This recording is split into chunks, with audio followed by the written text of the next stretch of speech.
Welcome, listeners, to what is sadly going to be the last recording of Aliens Explored, at least for the time being. We prefer to think of it as a short sabbatical, or in Netflix terms, a mid-season break. This is a busy time of year for both of us, and Stu and I are feeling the strain a bit, so we will revisit this decision early in 2023. In the meantime, enjoy this more general discussion of the various phenomena and the ground we have covered over the previous 115 episodes. Many thanks to all of our explorers of the week, past and present, who have supported us through our Patreon. Dee Nandwani, Israel, Jonathan Perna, Toby Fomes and Vanessa Kiem. You guys rock and have played a big part in making all of this possible. Enjoy the episode, and we hope to be back with you soon.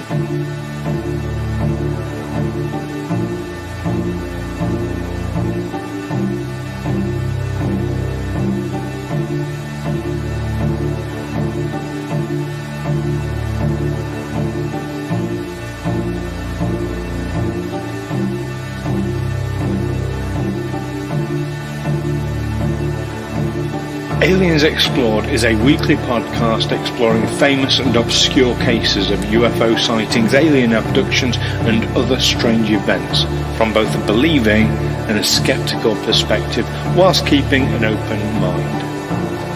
I'm Stu Jackson, a professional actor and amateur ufologist with a particular interest in the crop circle phenomenon. I'll be debating that otherworldly visitations are real. The truth is out there. And I'm Neil Kelly. I'm a professional actor as well and used to work for the military as an intelligence analyst. I'll be arguing from a more doubtful point of view. I mean, it's all a bit far-fetched, isn't it? Welcome back for the final time for the foreseeable future, listeners, to Aliens Explored, which is being your weekly podcast looking at UFOs, UAPs, extraterrestrial visitations, reverse engineered technology, the people involved, and so much more besides. I am one of your hosts, Stu Jackson. And I am one of your hosts, Neil Kelly. I prefer to think of this as not the end for the foreseeable future, but the end of season one kind of episode. Well, we're into season 3 currently. Oh wait, so this is end of season 3, and then, don't they have a mid-season break? I mean, that's a thing on Netflix now, isn't it? Some things do, and certainly last year we took December off. But was there actually a break in episodes though? Because I think we had a few in hand, didn't we? Okay. Yes, there was. Because you and I, we got really busy during December, and we hadn't built up enough of a stock. So last year, no episodes in December. Right. So we went off to be.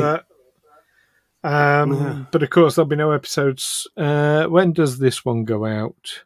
This one goes out 4th of November. So, most of November there won't be episodes. We can pretty much guarantee there won't be any episodes December. So I think it's safe to say we're hoping to come back early next year, but it's difficult to put a date on it at the moment, isn't it? It's difficult to predict, just with one thing and another and this and that and etc. Yes, and of course, because, well, I know, speaking selfishly, I know I'm going to be massively busy during December. And of course, it takes time from us actually arranging to do a recording like this, getting that in the diary. And then, of course, it needs to be edited and planned out in advance. And so there's always a delay between the actual recording and it coming out anyway. So we're hoping we'll be back in 2023. Jesus. Yeah, which is 2023. Only a couple of months away. But the world might have changed by then. That is terrifying. Don't you get used to this numerical sequence of years? I thought you'd be ready for it. Does it just sound futuristic? Does it sound like the future, sci-fi? It really does. I remember when I was a young kid, I must have been about 8, 9 years old. And I remember this really vividly. I don't have many memories from my youth, but this one really stuck with me. I was playing with my Meccano set at the time, and I worked out how old I would be in the year 2000, because the year 2000, that was like a long, long way away. I thought I'd be 27 years old. And of course, at 8, 9 years old, that's like old man territory. Yeah, I had a similar thing. I used to read a comic called TV-21, which was mainly the adventures of Jerry Anderson's characters, Thunderbird, Stingray, Fireball XL5, Captain Scarlet. And I remember there was one story that in the opening caption, it said the year 2067. I thought, oh God, how will I still be alive then in 2067? And I was sat down to calculate, and then I suddenly thought, oh, wait, no. This is the year 1967, so they've just set this exactly 100 years in the future. So I will be, what am I now? I'm 8 years old. I'll be 108. Will I still be alive, or will I still be active? And I thought and I felt quite sad thinking that no, I probably won't. When all this Thunderbirds and Captain Scarlet stuff is happening, I'll be either dead or a very old man. Well, who knows what technology might be available in the next 40-odd years even. Yeah? Yeah, who knows? Well, I hope it's more within 20-odd years because, well, I've got borrowed time and everything. I'm in my 60s. Well, that's the thing. I can't wrap my head around being... I turned 50 early next year. I can't get my head around that. I can't get my head around. Anyway, this is really off topic. It's really off. Have we got a topic? I mean, this is our end of season or mid-season break, sort of temporary finale. See how it goes, kind of thing. See what happens sabbatical. To us. Let's call it a sabbatical. Sabbatical. And well, we don't have a specific topic like we normally would have. This is more. I mean, we've done retrospectives, like when we've reached the year point and the 2-year point and things like that. This is more of a wrap up, a thank you, I suppose, to our listeners, and a reflection. A reflection on where we are so far, because we've never taken. I mean, it's going to be at least. We've never taken stock. Well, we've never taken this long off since we've started. This is going to be at least a 2-month break, so possibly longer. We don't know. Just one bit of housekeeping for our Patreon patrons who might be wondering.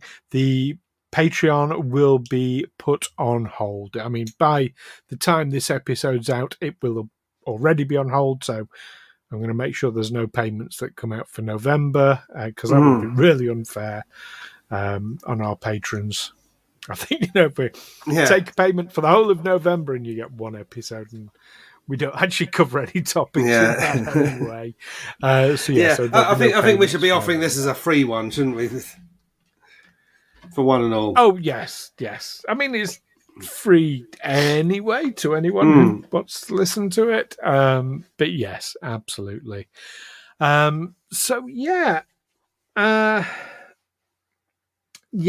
think just a time for reflection, really. I mean, when we look back, obviously, I think we mentioned this in the last couple of episodes, about when we started doing this. It was really just a fun little thing to do during lockdown, wasn't it? Yeah. And we really did have nothing else on. Time did hang heavily on our hands. We certainly seem to have a lot more time than we have. Yeah, and I think our perspectives have changed. Well, certainly mine have. It's been a bit of a journey for me. I mean, I started out I'm in the role of the skeptic. Could it? Whatever story you came up with, I'd be the one saying, couldn't it be this or couldn't it be that or whatever? And anyway, I don't believe you. And then when I started reading into the professional debunkers who would always turn up whenever anything was claimed had happened, I thought, I don't really want to mix with those people. These people are dicks. You've got to take a more open-minded and sophisticated. I try and think of it as a sophisticated approach, but not to just say, "Oh well, no, I didn't see it. I don't believe you. It's all bollocks. It's all nonsense." There obviously is something to it. I've been forced to think more about our own insubstantiality of existence. That how much of what our world is imaginary, and how much of it is what we see as solid and real is really just energy vibrating at a certain frequency, and change the frequency, you've got a different reality, that sort of thing. The possibility that we all travel through dimensions, we all travel through time as life goes on. We know that, we've learned from Stephen Hawking, time isn't linear, so it is all kind of mixed up together. We can only perceive it in a linear way, and have to be open to the possibility that there are beings that can maybe will jump through dimensions, and maybe always have been, and that what we see as extraterrestrials is maybe informed by our own cultural references, that hundreds of years ago we would have seen hobgoblins and fairies, I think, and now we're predisposed to see people from other planets. So I've had to think of it more in those terms. I think where you and I part ways is I don't think there's any kind of secret government agency that knows all about this and has met them and is getting us ready to meet them. Or I don't.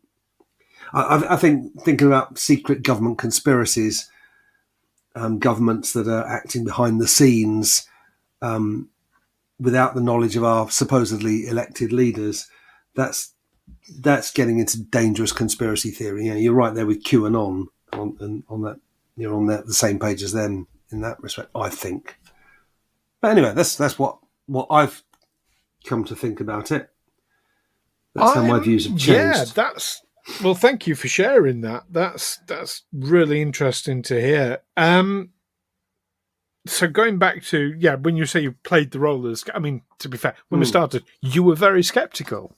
That's one of the reasons.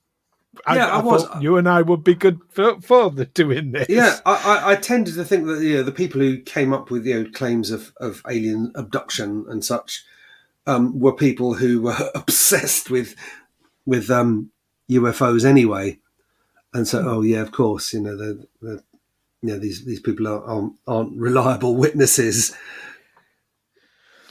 Well, I think it is absolutely fair to say that there are many of us out there who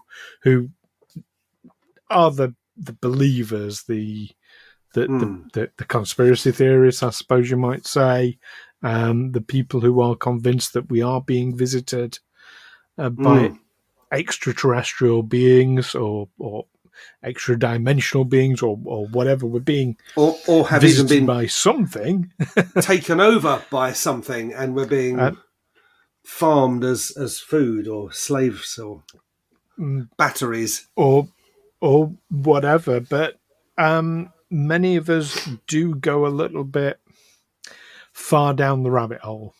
We do go quite a long way down that rabbit hole.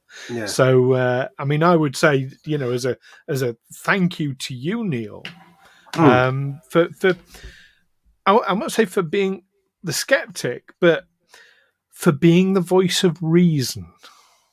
Well, sometimes I've felt that we've kind of switched roles in that respect, and you're kind of reining me in once I go off on some flight of fancy. But in terms of secret government conspiracy and whatever, I know a lot of our listeners are based in the USA, and you've got your midterm elections coming up in November. I will make a prediction.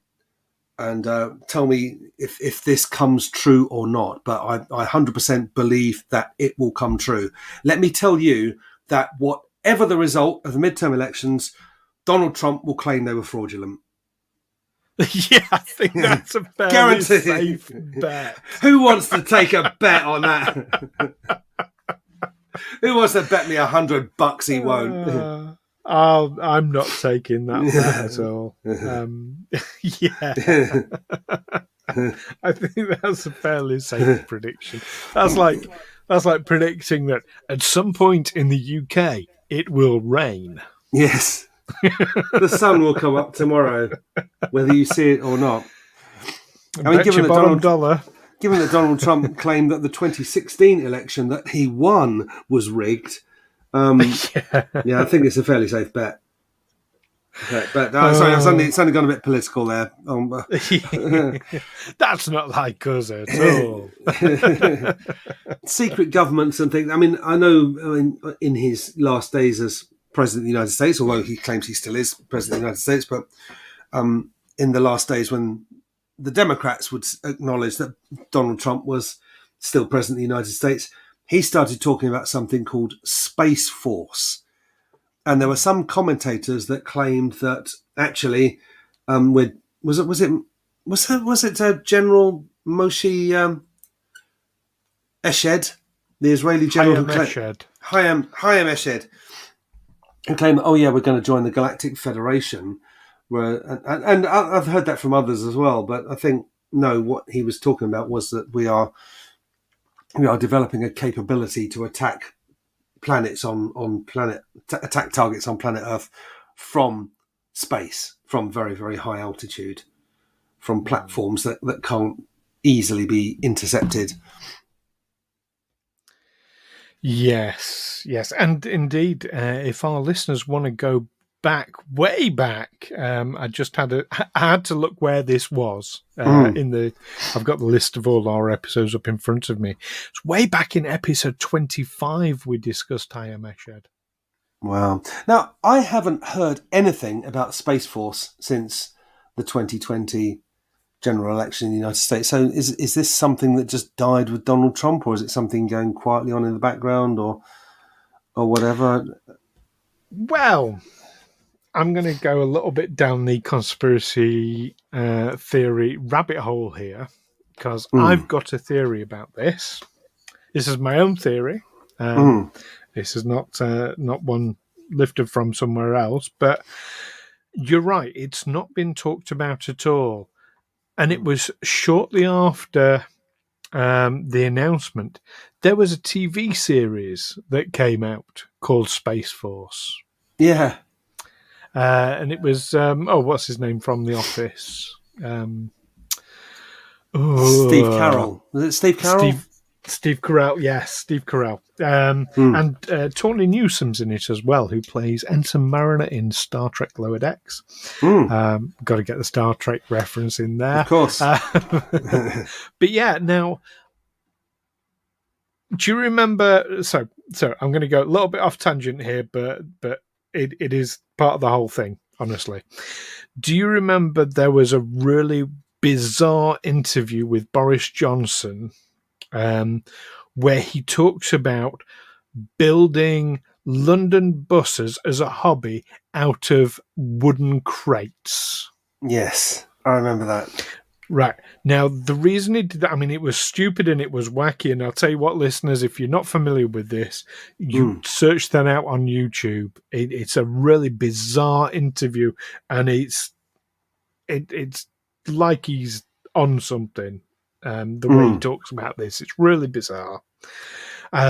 Now, there is a strong theory going about that the reason he did that is so that when you put in Boris Johnson bus into Google, that's what you come up with, not the big lie about 350 million quid pounds a week to the Brexit. EU, that what we would give to the NHS instead. Yeah, which was a fucking lie. Actually, it was a series of anyway, lies, wasn't it? The amount of money that we give to that we pay to the EU isn't 350 million. There was never any intention to divert any of that money, let alone 350 million, to the NHS. It was a lie on so many. In fact, they didn't say we will give it to the NHS instead. It just said we pay 350 million a week to the EU. Why not give it to the NHS instead? Which is a question, not a promise. Although the amount was off, it's not. It was never 350 million a week.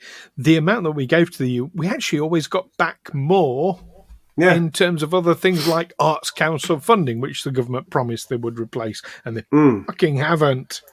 Bastards. Anyway, right, we're getting off topic there. So we're getting all political. So Boris Johnson was associated with this bus, this big fat lie of a bus. So by doing this ridiculous and bizarre interview, if you put it, the theory is that if you put in Boris Johnson bus into Google, it would then come up with the interview rather than the lie. And I think, this is where I'm bringing it back round, I think having the TV series, a comedy TV series called Space Force, is a way of, again, if you put Space Force into Google, you're more likely to come up with the TV series rather than the government program. And I wonder how much... That's my theory, anyway. Yeah, I wonder how much it was a government program, because what I remember about the Cold War, in which I heroically fought from behind a desk, was that armaments companies, arms manufacturers, could come up with some kind of weapon system which would cost a huge amount of money, and governments, with the face-off between East and West, governments would just force it, well, we have to have it. This is weapons technology that we haven't got.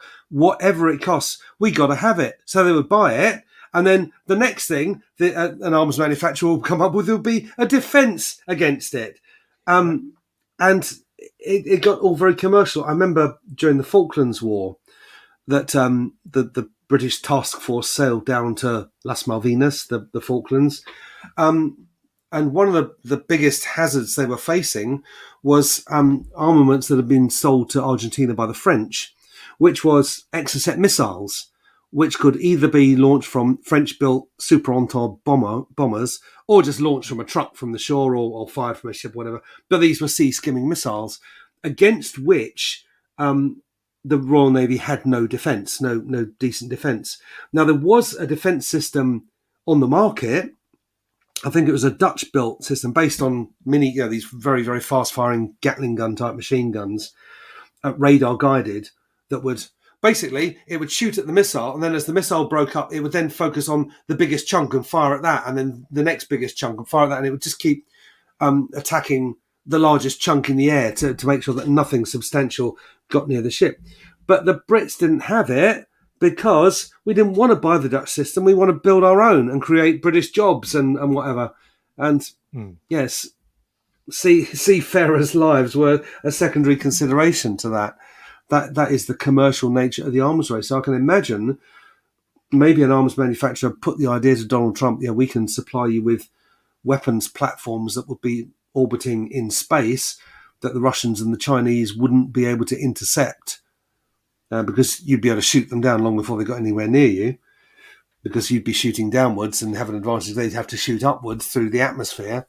And I wonder if he just blurted out. They do say Donald Trump is his own worst enemy, and his lawyers are currently, their biggest struggle is to keep him away from any kind of microphone with which he'll incriminate himself, and he will just blurt out anything. So I do wonder if that was an idea that had been suggested, and he just thought, this is a vote winner. This is a crowd pleaser. Well, I'm guessing that you mentioned Space Force in the first place as the idea that maybe it was a defence against extraterrestrials. Either a defence against extraterrestrials or our intention to kind of join the Galactic Federation and form an alliance with extraterrestrials.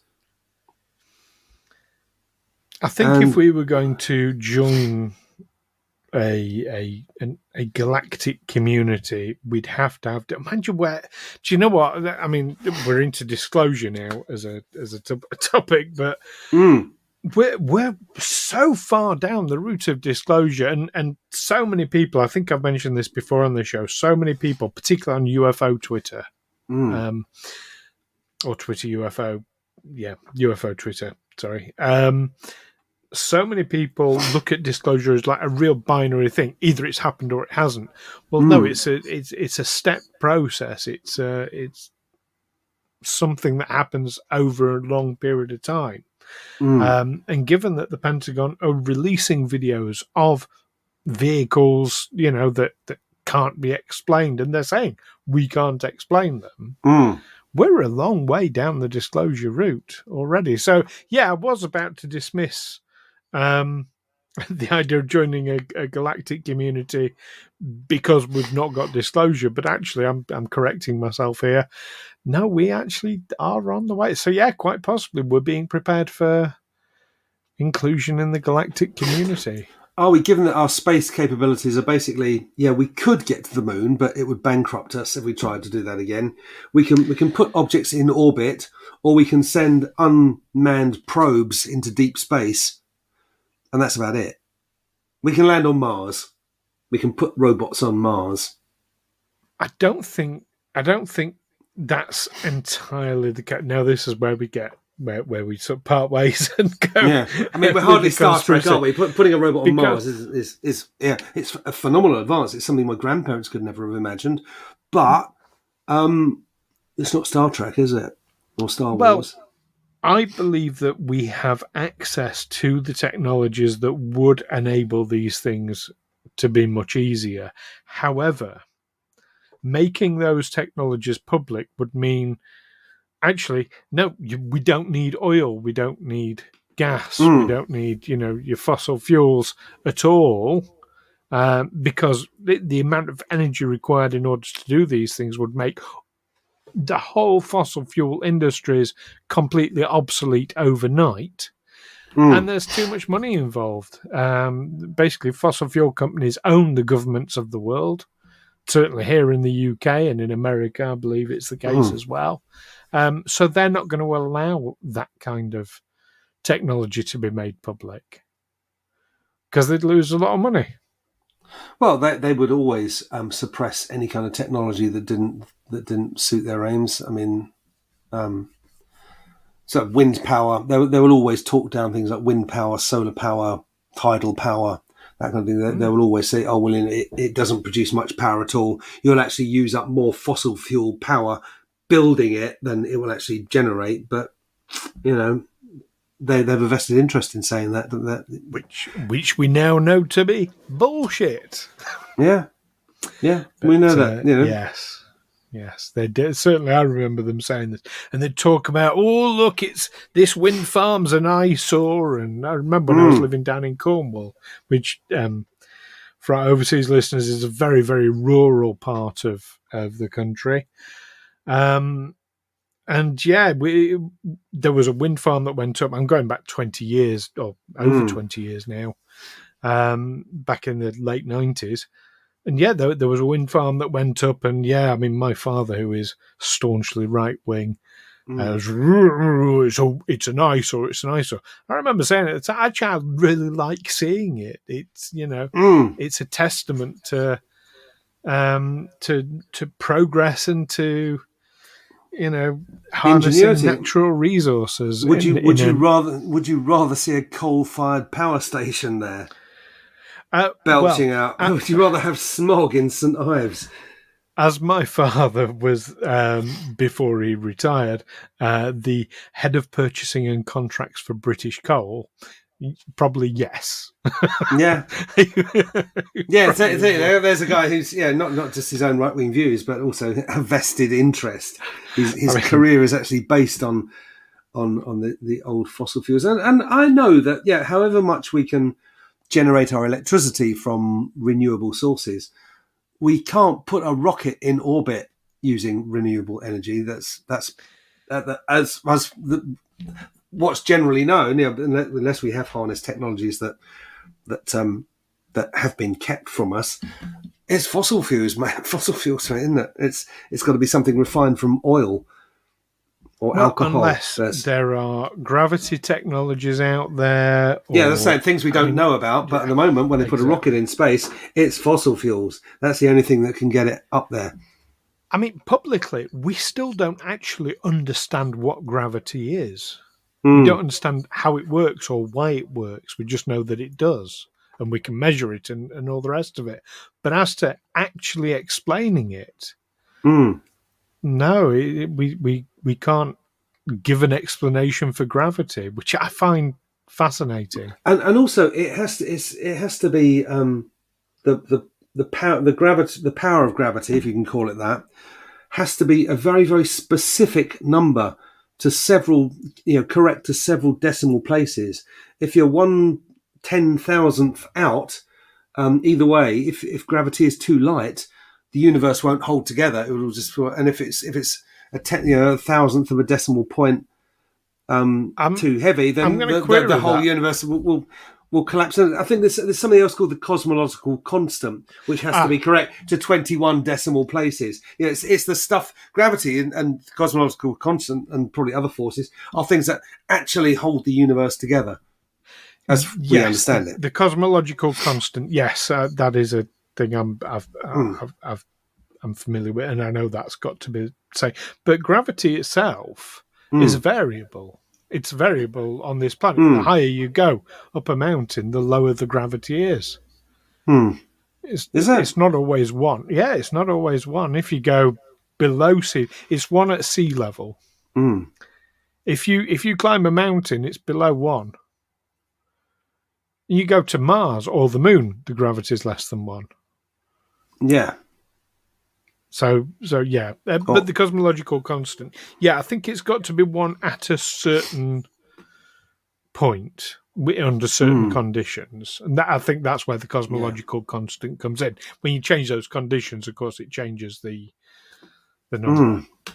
And of course, old Newtonian physics, gravity is understood as a force, and Newtonian physics it gives you a good sort of mechanical understanding of how the world works. For every action, there's an equal and opposite reaction, that kind of thing. What goes up must come down. But I think it was Einstein said, no, gravity isn't that. It's a curve in the space-time continuum, which is a real mindfuck for someone like me who doesn't even understand what that means. I could just parrot it. But yeah. But that's just a theory. I mean, relativity is a theory, but it works. It's a workable a theory with practical applications. Yeah, very real applications. Yeah. Anyway, let's come back on to what over all the episodes we've done ever since the beginning. I want to know what's been your highlight. What stands out in your mind from everything we've talked about? That's put you on the spot, hasn't it? It really has, yeah. You'd have thought I'd have given that some thought before we came onto this program. But I didn't prep you on this. Unusually. No, no, and it's hard to say. There've been so many strange encounters that people haven't been able to rationalise or explain away. People losing time.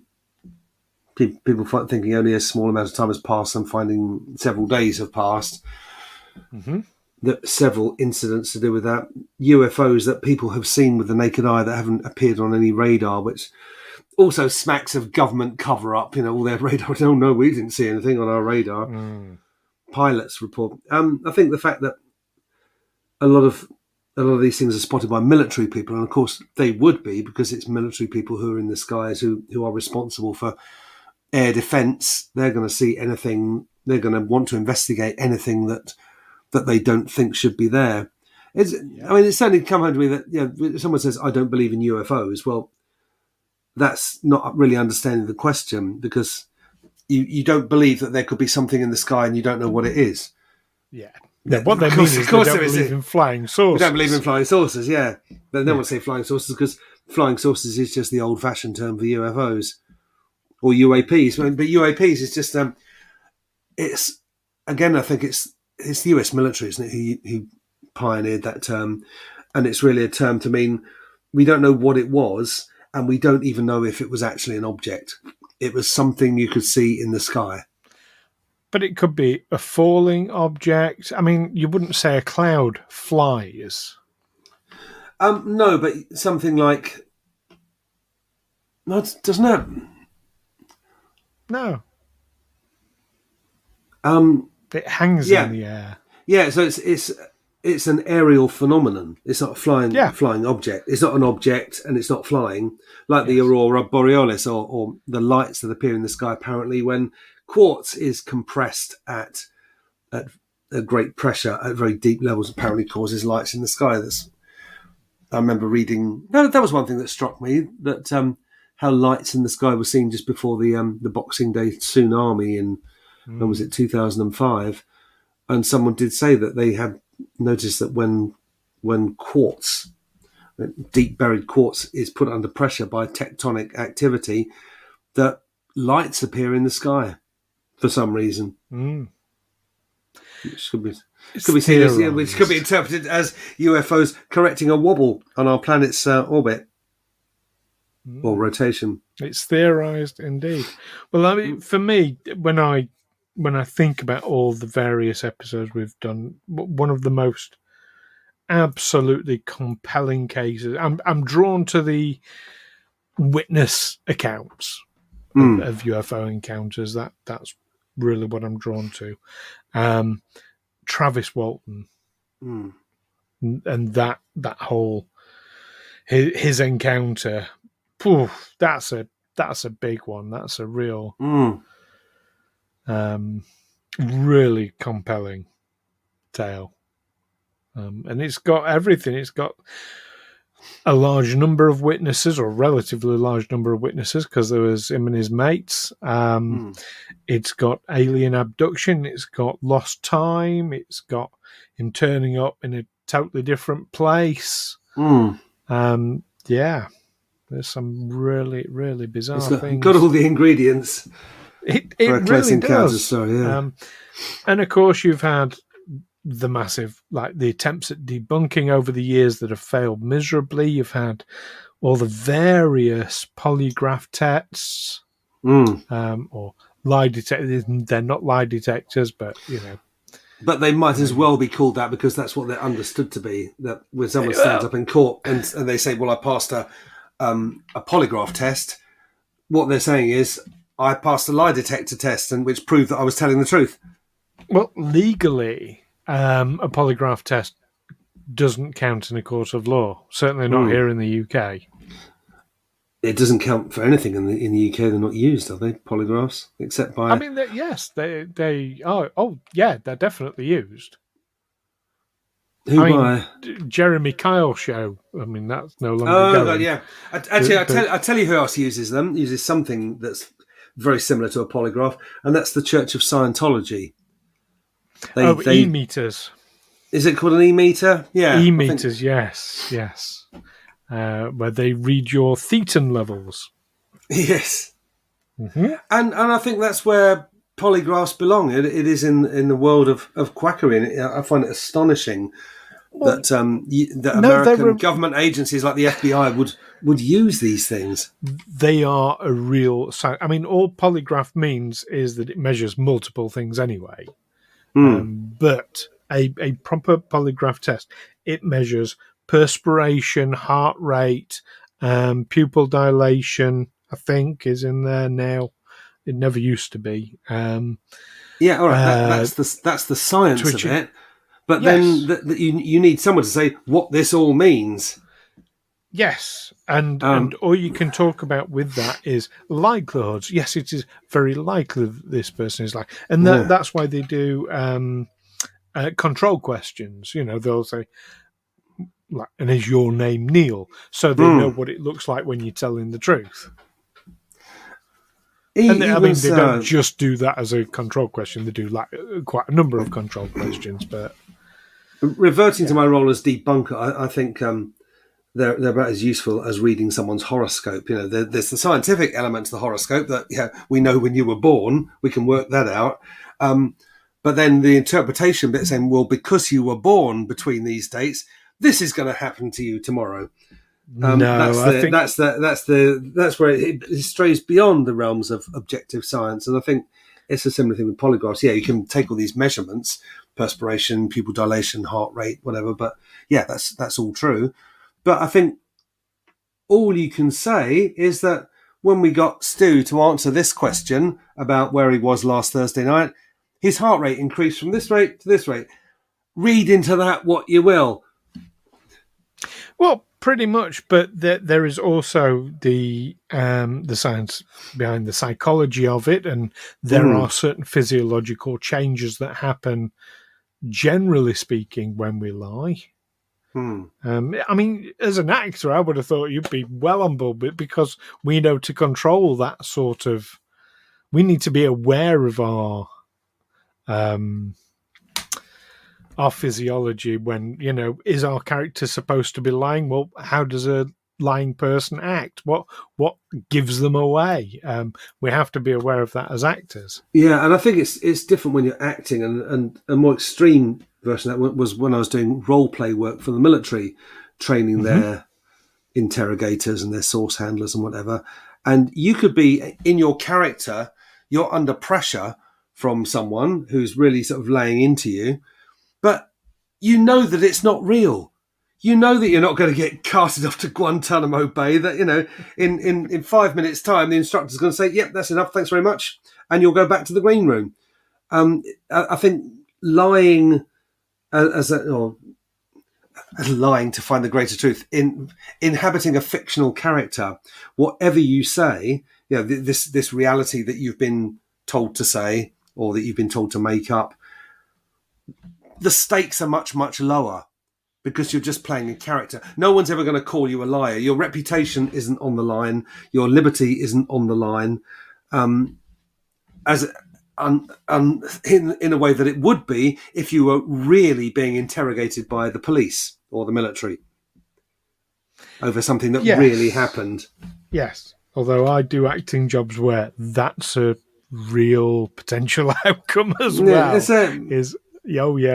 I've mentioned to you in the past about the security job. They're not security, but they're...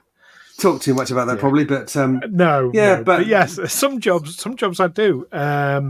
Whilst I'm not committing any crimes, arrest is a potential outcome. Yes, I wouldn't ever it would never stick, but because of the nature of what I'm doing. But no, I could get hauled away by the police. Yeah, especially if I forgot the code names and things like that. Well, even worse, I mean, we used to do training exercises where we'd meet up at Luton Airport, and Luton, for our non-British, or maybe even for our British listeners, was deemed by the military to be the second most Islamically radicalised city in the UK after Bradford. And we were conducting these exercises at Luton Airport, and we were doing this, this sort of practice meet-up and whatever, meeting the source. And one of the students, who was carrying a loaded pistol tucked into his waistband, dropped it on the floor in a public area where there are armed police. That could have had a very nasty outcome. Yeah, or the woman who... terrifying. There was a female student who... I don't know if it was female, but somebody went to the toilet and left their pistol, took the pistol out of their waistband and put it on top of the cistern, and then left the toilet, leaving a loaded pistol on top of the cistern. Oh my God! It was a bit embarrassing. That's terrifying.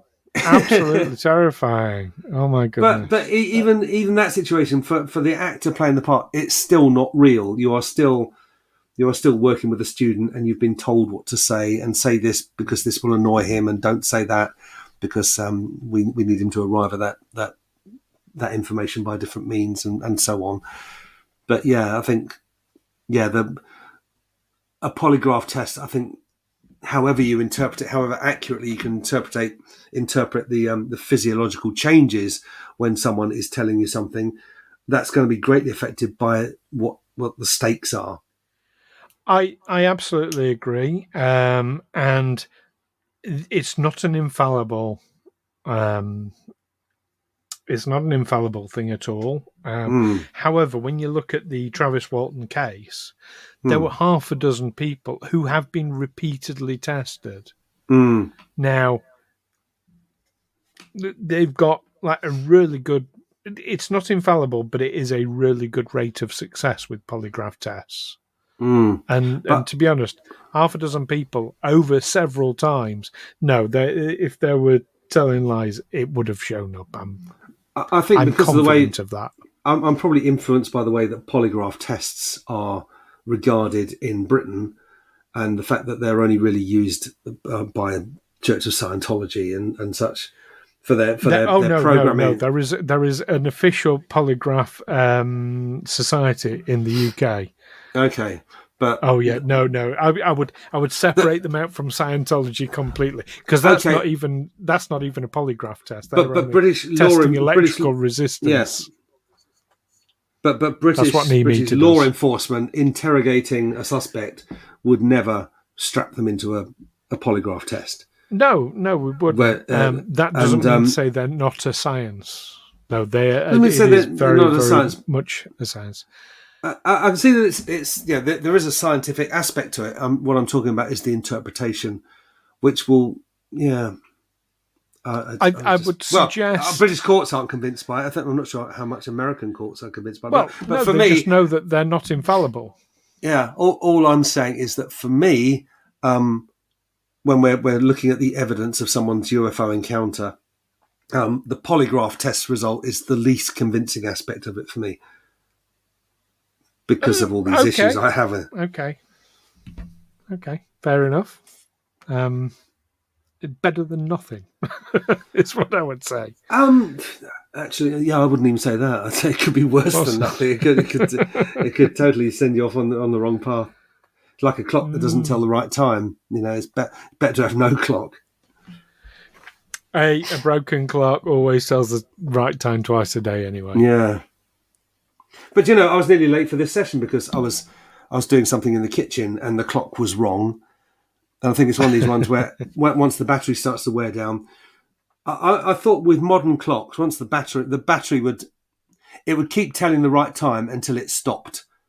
That it wouldn't go through this period that clocks used to go through where they would start running slow. Down. Yeah. Depends how old the clock is, I suppose. Yeah. Not a digital one, obviously. No, it's mechanical. But... Right. Well, on that note, anyway, I think that's a good place to leave it for today. But do you know what? I'd be really keen for our listeners. We're still going to be picking up emails and what have you, and our Facebook and Twitter obviously still going to be going. I'd be really keen to hear from all of our listeners. What is your highlight so far from everything we've talked about? And I'm going to throw this out there as well. What subjects would you like us to talk about in the future? Because we are saying this is not the end. We're saying this is just a temporary hiatus. A sabbatical. Are we not? A sabbatical, absolutely. So let us know what you've really enjoyed, what's been your highlights. Let us know what you've not enjoyed as well. That's always useful to know. And let us know what you'd like to hear us talking about in the future.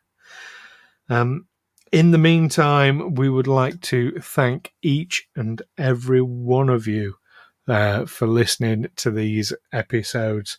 Like we say, we started this as a bit of fun, especially this one. Lockdown.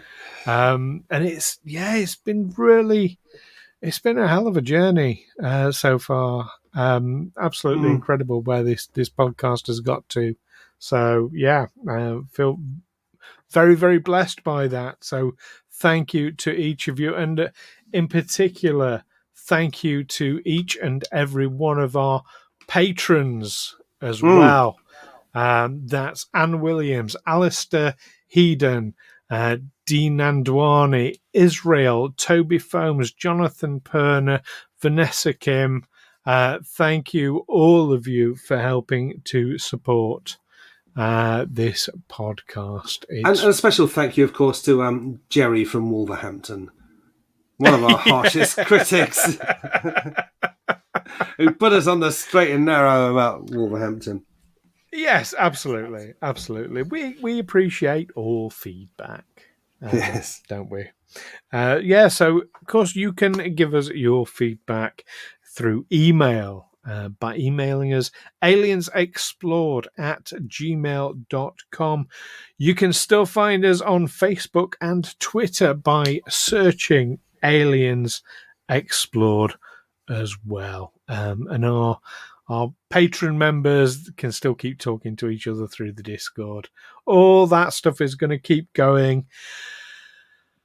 But in the meantime, we shall wish you a Merry Christmas, Happy Holidays, Happy Kwanzaa, Happy Hanukkah, happy all the rest of it. Happy Halloween, because that hasn't happened yet at the time of recording. But that will have just happened as this goes. Yeah, hope you had a happy Halloween. Yes, absolutely. So yes, and we will hopefully, and of course, Happy New Year. Happy New Year, Happy 2023. Happy birthday for anyone whose birthday falls in that time as well. And we will look forward to seeing you again at some point in 2023. Look forward to it. In the meantime, keep watching those skies. Take care for now, everybody. Bye-bye. Aliens Explored is a Figo Films production in association with Juicy Falls. Music by Darren Mafucci and editing by Stu Jackson. Find us on Twitter and Facebook by searching Aliens Explored or visit aliensexplored.com.